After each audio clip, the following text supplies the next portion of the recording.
In late 1943, General George C. Marshall faced a strategic problem that had stalled the Allies for nearly 2 years. Germany had fortified the entire European coastline, turning every likely invasion beach into a maze of bunkers, mines, artillery, and machine gun nests. Most planners believed that any landing would require months of local superiority and port control before an advance inland could even begin. Marshall disagreed. His instruction to Eisenhower was blunt: do not invade at a port. Seize a beach, build your own. The order seemed unrealistic. Armies ran on supplies, and supplies moved through harbors. Without a port, an invasion force on the continent would collapse in days.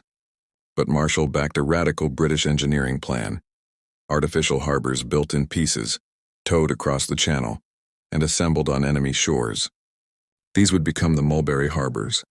Instead of capturing Cherbourg first, the Allies would land in Normandy and create a port out of steel caissons, floating piers and breakwaters anchored offshore.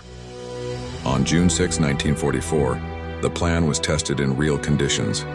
Troops stormed the beaches. Engineers followed with ships carrying hollow concrete blocks the size of apartment buildings, and tugboats maneuvered them into position.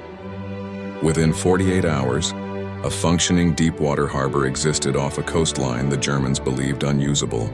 Freighters unloaded tanks directly onto floating roadways, trucks drove from sea to sand without docking, and Allied forces pushed inland while German command struggled to understand how a full army was being supplied without a single captured port. Even after one Mulberry was destroyed in a storm, the remaining harbor supported the rapid buildup of men, fuel, and armor that broke out of Normandy, liberated France, and pushed toward Germany. What had seemed like a logistical impossibility became the key to sustaining an invasion that bypassed every German expectation.